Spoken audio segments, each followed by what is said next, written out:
Pope Francis is now back at the Vatican following his historic tour capturing America's fascination.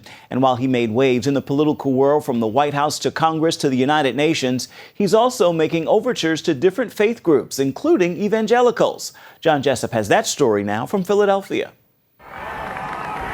From the moment he arrived, every word, move, smile, and hand wave was captured and analyzed. The same can't be said when it comes to what appears to be bold but largely unreported gestures he's been making in religious circles. On the surface, this may look like a typical charismatic worship service, but this is entirely unique.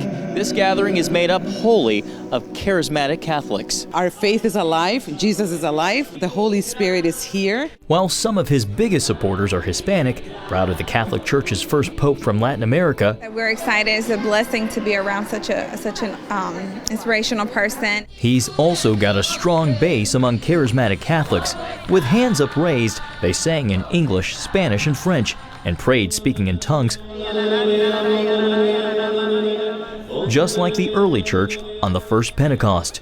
Originally, Pope Francis wasn't a fan of the charismatic movement, but over time, Spirit-filled church leaders say he had a change of heart. What really changed his mind or his heart is when he saw the fruits of the charismatic renewal. And that bore more fruit, opening the door for his work with evangelicals in Argentina. Traditional Catholics disapproved. When the Pentecostal laid hands on him, that wasn't anything to do with what we might think of any kind of sacramental thing. I think it's part of Pope Francis's prophetic nature, that he challenges the boundaries within all of us. While Pope Francis was known for building bridges with evangelicals and charismatic Catholics during his time in Argentina, he's shown no sign of letting that up as Pope. In fact, he's invited charismatic Catholics to the Vatican to celebrate Pentecost in 2017 for the 50th anniversary of the Catholic Charismatic Renewal.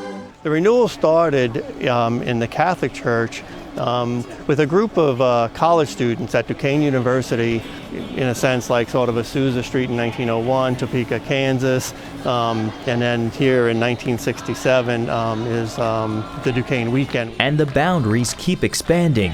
Last week, the keynote speaker at the World Meeting of Families, Pastor Rick Warren. To see the Catholic Church really understanding these are our allies, that was beautiful, and Rick Warren was fabulous. The reach across denominational lines extends to CBN, invited by the Vatican to share Superbook at the World Meeting of Families. We have always longed to be an organization that works across the confessions of faith.